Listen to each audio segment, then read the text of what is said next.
crime they believe the president of the United States has committed. But when we start talking about things that look like evidence... The studio of National Viewpoint was buzzing as cameras aligned and lights shimmered across the polished stage.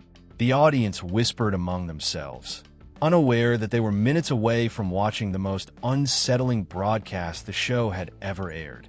At the center desk, the host practiced her warm smile while the floor manager counted down behind cameras.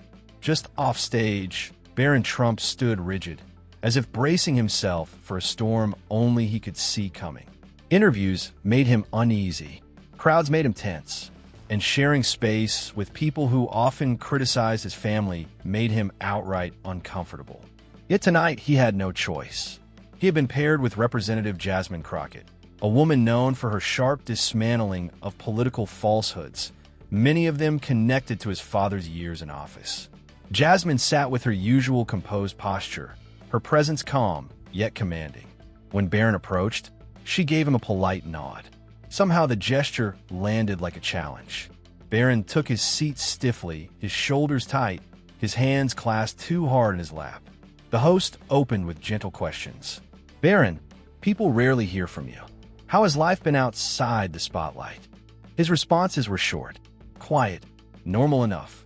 He stared straight ahead, his knee tapping with restless energy. The tension between them simmered like a pot on the edge of boiling over. Then, without lifting his gaze, Barron spoke in a low voice that the microphone caught perfectly. "I'm not doing this with someone who does not belong here." The host inhaled sharply. Jasmine turned her head slowly, her expression unreadable. "What exactly do you mean by that, Barron?" He looked irritated. "You heard me. I'm not sitting next to someone who is not from this country." Jasmine kept her tone steady.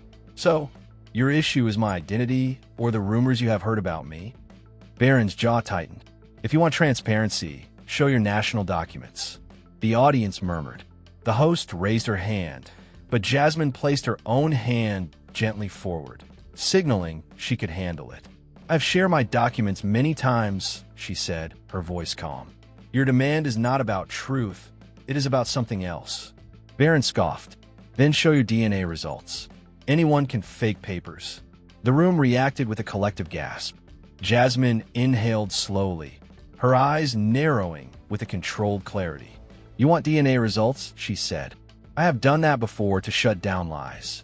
I have nothing to hide." She paused, then added with precision. "But you're demanding proof from others when you have avoided taking one yourself. Why is that?" Barron's face drained of color. "What are you implying?" Jasmine leaned slightly toward him.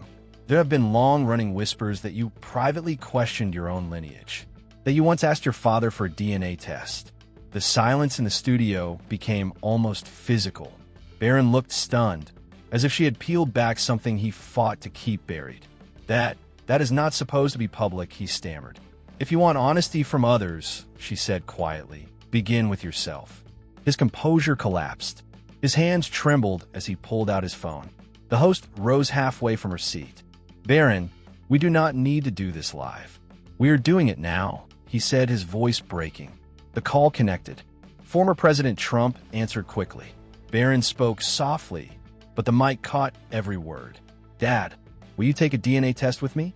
I need you to." There was only silence on his end, followed by a barely audible response. Whatever it was not agreement. Barron lowered the phone, looking hollow. "I'm not staying on this show." He stood abruptly, shoulders bent, and left the stage without another word.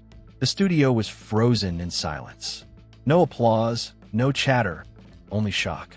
By morning, the world would be asking the same question that had broken him on live television. What truth had been hidden all this time?